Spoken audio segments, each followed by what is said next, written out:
जय माता दी। नमस्कार दोस्तों, स्वागत है आप सभी का हमारे YouTube चैनल लक्ष्मी शर्मा की कहानियां पर। ओम नमो भगवते वासुदेवाय नमः। प्यारे भक्तगणों, आज आप सभी श्रवण करेंगे मार्गशीर्ष माह में सुनी जाने वाली कथा।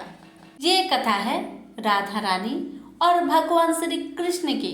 बात उस वक्त की है जब भगवान श्री कृष्ण और राधा जी एक वन में खेल रहे थे। भगवान श्री कृष्ण और राधा जी दोनों वहां पर अकेले थे। इस बीच श्री कृष्ण जी ने राधा जी को एक बरगद के पेड़ के पीछे ले जाकर उनकी आंखों को अपनी पीतांबर से बांधकर उनको वहीं खड़े रहने को कहा और वहां से थोड़ी दूर पर एक कदम के वृक्ष के नीचे जाकर श्री राधा जी के लिए एक उपहार तैयार करने लगे। कुछ पल ऐसे व्यतीत हुआ और थोड़ा विलंब होने लगा तो राधा जी बरगद के वृक्ष के पीछे से आवाज लगाई कि वो अब थोड़ी भी देर नहीं खड़ी हो सकती और बोली कि मेरी आंखें दर्द कर रही है। तो इस पर भगवान श्री कृष्ण थोड़ा सा मुस्कुराए और वही कदम के वृक्ष के नीचे से जवाब दिया कि राधे, बस कुछ पल के लिए आप प्रतीक्षा कर लो। उसके बाद राधा जी वही आंखें बंद करके प्रतीक्षा करती रही और उधर भगवान श्री कृष्ण जी जल्दी जल्दी अपना काम पूरा करने लगे। और जल्द ही श्री कृष्ण जी काम पूरा करके श्री राधा जी के पास गए और श्री कृष्ण ने अपनी हाथों से श्री राधा जी की आंखों से पीतांबर हटाए और फिर उनको अपना उपहार दिखाने के लिए श्री राधा जी को कदम के वृक्ष के नीचे ले गए। वहां पर पहुंचकर राधा जी वो खूबसूरत उपहार देखकर बहुत प्रसन्न हुई। श्री राधा जी ने जब देखा एक विशाल फूलों से सजा हुआ झूला, तो वो एक छोटी बच्ची की भांति हंसते हुए उस झूले में जा लिपटी।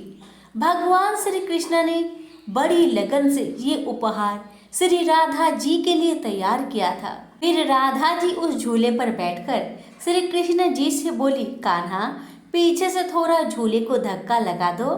फिर श्री कृष्ण प्रसन्न मन से झूले के पीछे से झूले को धीरे धीरे धक्का लगाने लगते हैं और श्री कृष्ण जी ने इस प्रकार झूले को यमुना जी के तट पर बनाया था कि जितनी बार श्री कृष्ण जी झूले को धक्का लगाते हैं और राधा जी जब आगे की ओर जाती है या फिर पीछे की ओर आती तो राधा जी के कोमल चरण यमुना जी के निर्मल लहरों को छूते हुए निकल जाती।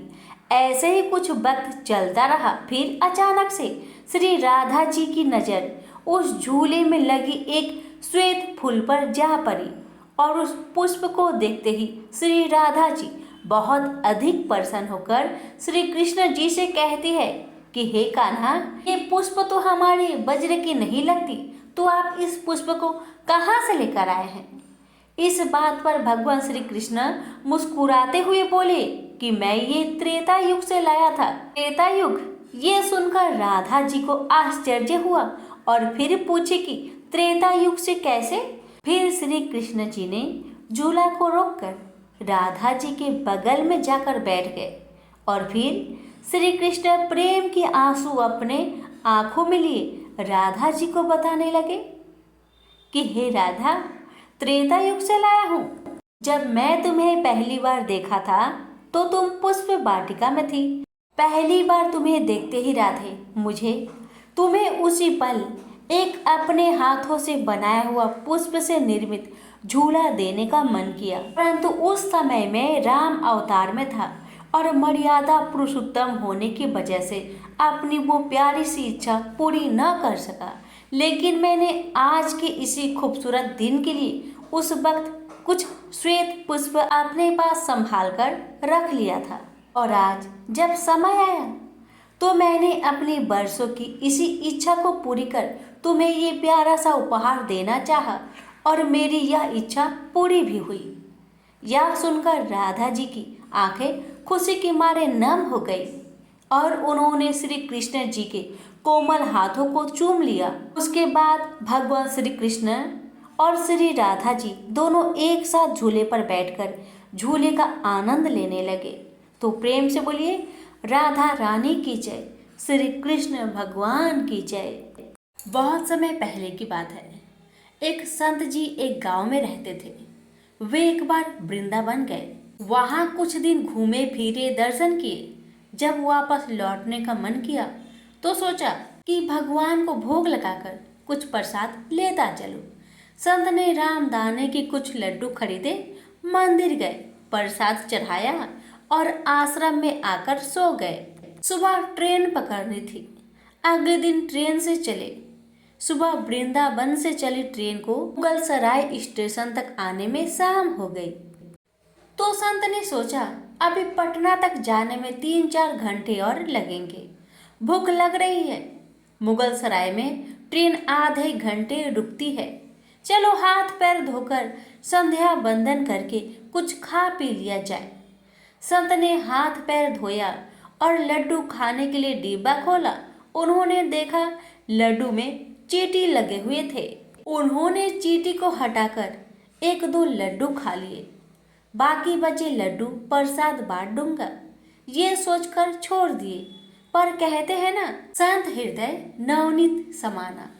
बेचारे को लड्डुओं से अधिक उन चींटी को चिंता सताने लगी। सोचने लगे ये चींटी वृंदावन से इस मिठाई के डिब्बे में आए हैं, बेचारे इतनी दूर तक ट्रेन में मुगल सराय तक आ गए, कितने भाग्यशाली थे। इनका जन्म वृंदावन में हुआ था। अब इतनी दूर से पता नहीं कितने दिन या कितने जन्म लग जाएंगे इनको वापस पहुंचने में। पता नहीं वज्र के धूल इनको फिर कभी मिल भी पाएगी या नहीं। मैंने कितना बड़ा पाप कर दिया, इनका वृंदावन छुड़वा दिया। नहीं, मुझे वापस जाना होगा। और संत ने उन चींटी को वापस उसी मिठाई के डिब्बे में सावधानी से रखा और वृंदावन की ट्रेन पकड़ ली। उसी मिठाई की दुकान के पास गए, डिब्बा धरती पर रखा और हाथ जोड़ लिए। मेरे भाग्य में नहीं कि तेरे वज्र में रह सकूं, तो मुझे कोई अधिकार भी नहीं कि जिसके भाग्य में वज्र की धूल लिखी है उसे दूर कर सकूं। दुकानदार ने देखा तो आया, महाराज चींटी लग गई तो कोई बात नहीं, आप दूसरी मिठाई तुलवा लो। संत ने कहा, भैया मिठाई में कोई कमी नहीं थी, इन हाथों से पाप होते होते रह गया, उसी का प्रायश्चित कर रहा हूँ। दुकानदार ने जब सारी बात जानी तो उस संत के पैरों के पास बैठ गया, भावुक हो गया। इधर दुकानदार रो रहा था, उधर संत की आंखें गीली हो गई। प्रेम से बोली श्री कृष्ण भगवान की जय, राधा रानी की जय। एक पेड़ पर एक गौरैया अपने 4 बच्चों के साथ रहती थी। जब उस पेड़ को उखाड़ा जा रहा था तो उसका घोंसला जमीन पर गिर गया, लेकिन चमत्कारी रूप से उसकी संतानें अनहोनी से बच गई। लेकिन वो अभी बहुत छोटे होने के कारण उड़ने में असमर्थ थे। कमजोर और भयभीत गौरैया मदद के लिए इधर उधर देखती रही। तभी उसने कृष्ण को अर्जुन के साथ वहां आते देखा। वे युद्ध के मैदान की जांच करने और युद्ध की शुरुआत से पहले जीतने की रणनीति तैयार करने के लिए वहां गए थे। उसने कृष्ण की रथ तक पहुंचने के लिए अपने छोटे पंख फरफराए और किसी प्रकार श्री कृष्ण के पास पहुंची। हे कृष्णा, कृपया मेरे बच्चों को बचाए, क्योंकि लड़ाई शुरू होने पर कल उन्हें कुचल दिया जाएगा। सर्वव्यापी भगवान बोले, मैं तुम्हारी बात सुन रहा हूँ, लेकिन मैं प्रकृति के कानून में हस्तक्षेप नहीं कर सकता। गौरैया ने कहा, हे भगवान, मैं जानती हूँ कि आप उद्धार करता है। मैं अपने बच्चे के भाग्य को आपके हाथों में सौंपती हूँ। अब यह आपके ऊपर है कि आप उन्हें मारते हैं या उन्हें बचाते हैं। काल चक्र पर किसी का बस नहीं है। श्री कृष्ण ने एक साधारण व्यक्ति की तरह उससे बात की, जिसका आशा था कि वहाँ ऐसा कुछ भी नहीं था जिसके बारे में वो कुछ भी कर सकते थे। गौरैया ने विश्वास और श्रद्धा के साथ कहा, प्रभु आप कैसे और क्या करते हैं वो मैं नहीं जान सकती। आप स्वयं काल के नियंता है, यह मुझे पता है। मैं सारी स्थिति एवं परिस्थिति एवं स्वयं को परिवार सहित आपको समर्पण करती हूँ। भगवान बोले, अपने घोंसले में 3 सप्ताह के लिए भोजन का संग्रह करो। गौरैया और श्री कृष्ण के संवाद से अनभिज्ञ अर्जुन गौरैया को दूर भगाने की कोशिश करते हैं। गौरैया ने अपने पंखों को कुछ मिनटों के लिए फूलाया और फिर अपने घोंसले में वापस चली गई। 2 दिन बाद शंख के उद्घोष से युद्ध शुरू होने की घोषणा की गई। कृष्ण ने अर्जुन से कहा कि अपने धनुष और बाण मुझे दो। अर्जुन चौंका क्योंकि कृष्ण ने युद्ध में कोई भी हथियार नहीं उठाने की शपथ ली थी। इसके अतिरिक्त अर्जुन का मानना था कि वह ही सबसे अच्छा धनुर्धर है। मुझे आज्ञा दे भगवान, अर्जुन ने दृढ़ विश्वास के साथ कहा। मेरे तीरों के लिए कुछ भी अभेद नहीं है। चुपचाप अर्जुन से धनुष लेकर कृष्ण ने एक हाथी को निशाना बनाया, लेकिन हाथी को मार के नीचे गिराने के बजाय तीर हाथी के गले की घंटी में जा टकराया और एक चिंगारी सी उड़ गई। अर्जुन ये देखकर अपनी हंसी नहीं रोक पाई कि कृष्णा एक आसान सा निशान चूक गई। क्या मैं प्रयास करूं? उसने स्वयं को प्रस्तुत किया। उसकी प्रतिक्रिया को नजरअंदाज करते हुए कृष्णा ने उन्हें धनुष वापस दिया और कहा कि कोई और कार्रवाई आवश्यक नहीं है। लेकिन केशव, आपने हाथी को क्यों तीर मारा? अर्जुन ने पूछा। क्योंकि इस हाथी ने उस गौरैया के आश्रय उसके घोंसले को जो एक पेड़ पर था उसको गिरा दिया था। कौन सी गौरैया? अर्जुन ने पूछा। इसके अतिरिक्त हाथी तो अभी स्वस्थ और जीवित है, केवल घंटी ही टूटकर गिरी है। अर्जुन के सवालों को खारिज करते हुए कृष्ण ने उसे शंख फूंकने का आदेश दिया। युद्ध शुरू हुआ। अगले 18 दिनों में कई जानें चली गई। अंत में पांडवों की जीत हुई। एक बार फिर कृष्ण अर्जुन को अपने साथ सुदूर क्षेत्र में भ्रमण करने के लिए ले गए। कई शव अभी भी वहाँ है जो उनके अंतिम संस्कार का इंतजार कर रहे हैं। जंग का मैदान गंभीर अंगों और सिर बेजान सीढ़ियों और हाथियों से अटा पड़ा था। कृष्णा एक निश्चित स्थान पर रुके और एक घंटी जो कि हाथी पर बंधी जाती थी उसे देखकर विचार करने लगे। अर्जुन, उन्होंने कहा, क्या आप मेरे लिए यह घंटी उठाएंगे और इसे एक तरफ रख देंगे? निर्देश बिल्कुल सरल था, परंतु अर्जुन के समझ में नहीं आया। आखिरकार विशाल मैदान में जहां बहुत सी अन्य चीजों को साफ करने की जरूरत थी, कृष्ण उसे धातु के एक टुकड़े को रास्ते से हटाने के लिए क्यों कहेंगे? उसने प्रश्नवाचक दृष्टि से उनकी ओर देखा। हाँ, यह घंटी, कृष्णा ने दोहराया। यह वही घंटी है जो हाथी के गर्दन पर पड़ी थी, जिस पर मैंने तीर मारा था। अर्जुन बिना किसी और सवाल के भारी घंटी उठाने के लिए नीचे झुका। जैसे ही उन्होंने इसे उठाया, उसकी हमेशा के लिए जैसे दुनिया बदल गई। 1 2 3 4 और 5 4 युवा पंछियों और उसके बाद एक गौरैया उस घंटी के नीचे से निकले।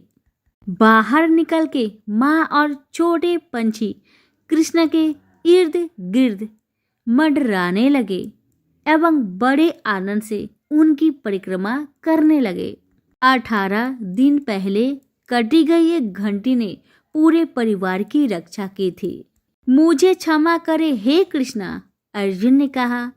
आपको मानव शरीर में देखकर और सामान्य मनुष्य की तरह व्यवहार करते हुए मैं भूल गया था कि आप वास्तव में कौन हैं। दरअसल वज्र भूमि में भगवान श्री कृष्ण के एक परम भक्त रहते थे। उनका नाम था कुंभदास। कुंभदास का एक पुत्र था रघुनंदन। कुंभदास हर समय प्रभु श्री कृष्ण की भक्ति में लीन रहते थे और पूरे नियम से भगवान की सेवा करते थे।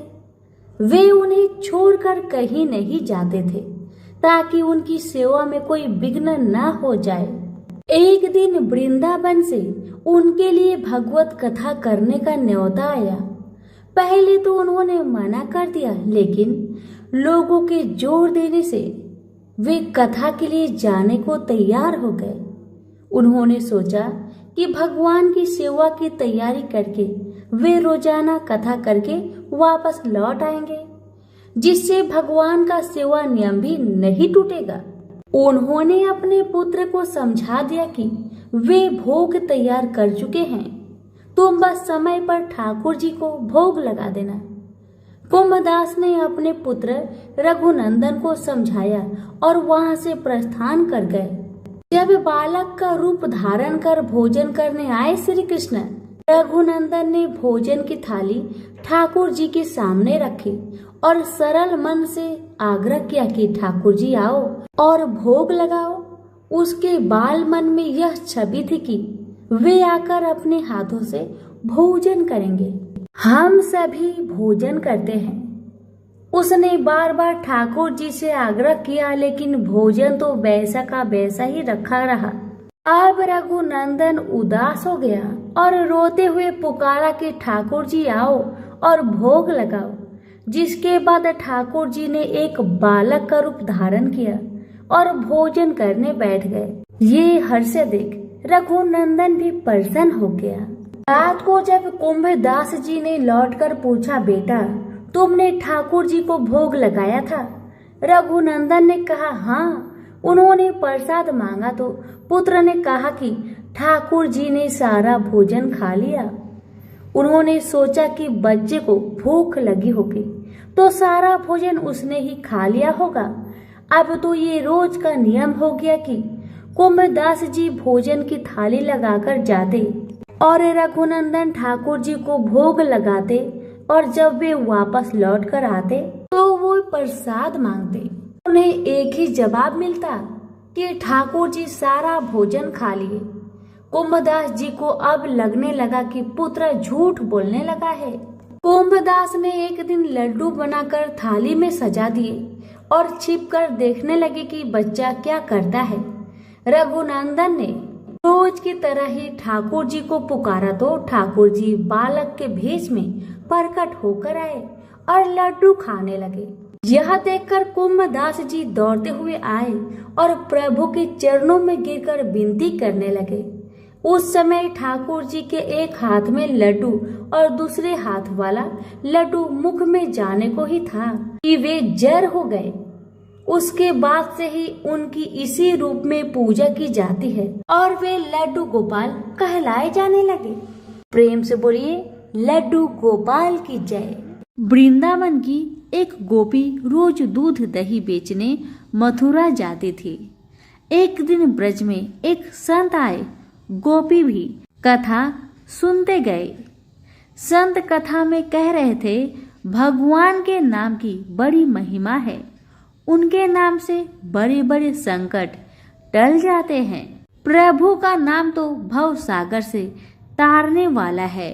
यदि भव सागर से पार होना है तो भगवान का नाम कभी मत छोड़ना। कथा समाप्त हुई। गोपी अगले दिन फिर दूध दही बेचने चली। बीच में यमुना जी थी। गोपी को संत की बात याद आई। संत ने कहा था, भगवान का नाम तो भव सागर से पार लगाने वाला है। गोपी ने सोचा, जिस भगवान का नाम भव सागर से पार लगा सकता है, तो क्या उन्हीं भगवान का नाम मुझे इस साधारण सी नदी से पार नहीं लगा सकता? ऐसा सोचकर गोपी ने मन में भगवान का नाम आश्रय लिया और भोली भाली गोपी यमुना जी की ओर बढ़ गई।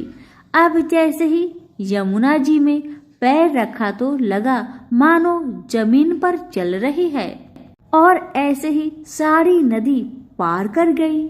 नदी पार कर वह बहुत प्रसन्न हुई और मन में सोचने लगी कि संत ने तो ये बड़ा अच्छा तरीका बताया पार जाने का। अब तो रोज रोज नाविक को पैसे भी देने नहीं पड़ेंगे। एक दिन गोपी ने सोचा कि संत ने मेरा इतना भला किया, मुझे उन्हें खाने पर बुलाना चाहिए। अगले दिन गोपी जब दही बेचने गई, तब संत से घर में भोजन करने को कहा। संत तैयार हो गए। अब बीच में फिर यमुना नदी आई। संत नाविक को बुलाने लगे तो गोपी बोली, बाबा नाविक को क्यों बुला रहे हैं? हम तो ऐसे ही यमुना जी में चलेंगे। संत बोले, गोपी कैसी बात करती हो, यमुना जी को ऐसे कैसे पार करोगे? गोपी बोली, बाबा आपने ही तो रास्ता बताया था। आपने कथा में कहा था कि भगवान का नाम आश्रय लेकर भव सागर से पार हो सकते हैं। तो मैंने सोचा जब भव सागर से पार हो सकते हैं तो यमुना जी से पार क्यों नहीं हो सकते, और मैं ऐसा ही करने लगी। इसलिए मुझे अब नाव की जरूरत नहीं पड़ती। संत को विश्वास नहीं हुआ। संत बोले, गोपी तू पहले चल, तुम्हारे पीछे मैं चलूंगा। गोपी ने भगवान का आश्रय लिया और जिस प्रकार रोज जाती थी वैसे ही यमुना जी को पार कर गई। अब जैसे ही संत ने यमुना जी में पैर रखा तो झपाक से पानी में गिर गए। संत को बड़ा आश्चर्य हुआ। जब गोपी ने देखा कि संत तो पानी में गिर गए हैं, तब गोपी वापस आई और संत का हाथ पकड़कर चली। तो संत भी गोपी की भांति ही ऐसे चले जैसे जमीन पर चल रहे हो। संत तो गोपी के चरणों में गिर पड़े और बोले, गोपी तू धन्य है। वास्तव में तो सही अर्थों के नाम का आश्रय तो तुमने लिया है, और मैं जिसने नाम की महिमा बताई तो सही, पर स्वयं नाम का आश्रय नहीं लिया। सच में मित्रों, हम भगवान का नाम जप एवं आश्रय तो लेते हैं, पर भगवान नाम में पूर्ण विश्वास एवं श्रद्धा नहीं होने से हम इसका पूर्ण लाभ प्राप्त नहीं कर पाते। शास्त्रों में बताते हैं कि भगवान श्री कृष्ण का एक नाम इतने पापों को मिटा सकता है जितना कि एक पापी व्यक्ति कभी भी नहीं कर सकता। अतः भगवान नाम पर पूर्ण श्रद्धा एवं विश्वास रखकर हृदय के अंतःकरण से भाव विह्वल होकर जैसे एक छोटा बालक अपनी माँ के लिए बिलखता है, उसी भाव से सदैव प्रभु नाम का सुमिरन एवं जप करे। कलियुग केवल नाम आधारा, सुमिर सुमिर नर उतार ही पारा। हरे कृष्ण कृष्ण कृष्ण हरे हरे, हरे राम राम राम हरे हरे। प्रेम से बोले श्री कृष्ण भगवान की जय। एक दिन रुक्मणी ने भोजन के बाद श्री कृष्ण को दूध पीने को दिया।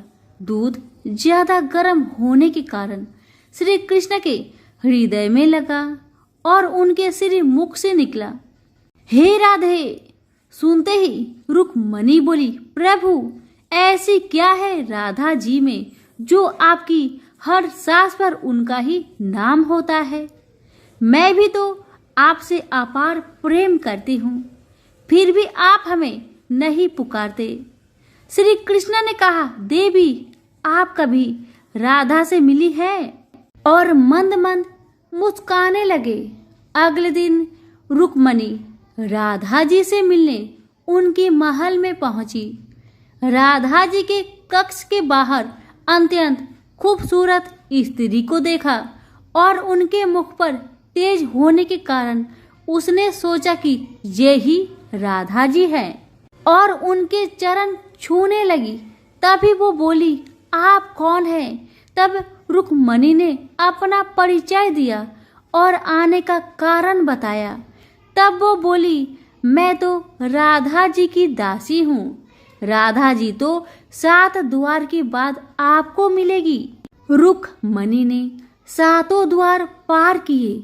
हर द्वार पर एक से एक सुंदर और तेजवान दासी को देख सोच रही थी कि अगर उनकी दासियां इतनी रूपवान है तो राधा रानी स्वयं कैसी होगी।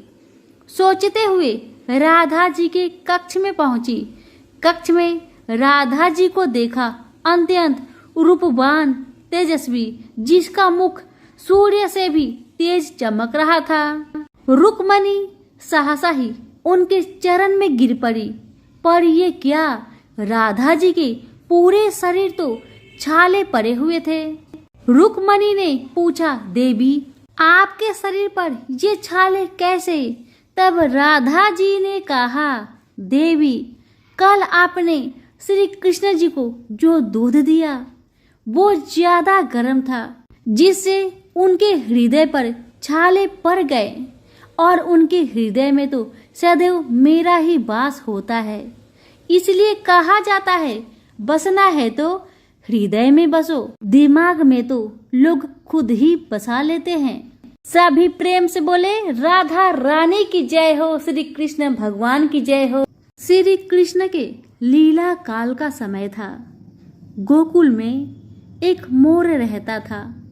वह मोर बहुत चतुर था और श्री कृष्ण का भक्त भी था। वह श्री कृष्ण की कृपा पाना चाहता था। इसके लिए उस मोर ने एक युक्ति सोची। वह श्री कृष्ण के द्वार पर जा पहुंचा। जब भी श्री कृष्ण द्वार से अंदर बाहर आते जाते तो उनके द्वार पर बैठा वह मोर एक भजन गाता। मेरा कोई ना सहारा बिन तेरे, गोपाल सावड़िया मेरे, माँ बाप सावड़िया मेरे। इस प्रकार प्रतिदिन वह यही गुनगुनाता रहता। 1 दिन हो गया, 2 दिन हो गया, इसी तरह 1 साल व्यतीत हो गया, परंतु श्री कृष्ण जी ने उसकी एक ना सुनी। एक दिन दुखी होकर मोर रोने लगा। तभी वहां से एक मैना उड़ती जा रही थी। उसने मोर को रोता देखा तो बहुत अचंभित हुई। वह अचंभित इसलिए नहीं थी कि मोर रो रहा था, वह इसलिए अचंभित हुई कि श्री कृष्ण के द्वार पर कोई रो रहा था। मैना मोर के पास गई और उसके रोने का कारण पूछा। वह मोर से बोली, हे मोर, तू क्यों रोता है? तब मोर ने बताया कि पिछले 1 वर्ष से मैं इस छलिए को रिझा रहा हूँ, परंतु इसने आज तक मुझे पानी भी नहीं पिलाया। यह सुनकर मैना बोली, मैं श्री राधे के बरसना से आई हूँ, तू मेरे साथ वहीं चल। राधे रानी बहुत दयालु है, वह तुझ पर अवश्य ही करुणा करेगी। मोर ने मैना की बात से सहमति जताई और दोनों उड़ चले बरसने की ओर। उड़ते समय बरसाने पहुंच गए। राधा रानी के द्वार पर पहुंचकर मैना ने गाना शुरू किया। श्री राधे राधे राधे, बरसाने वाली राधे।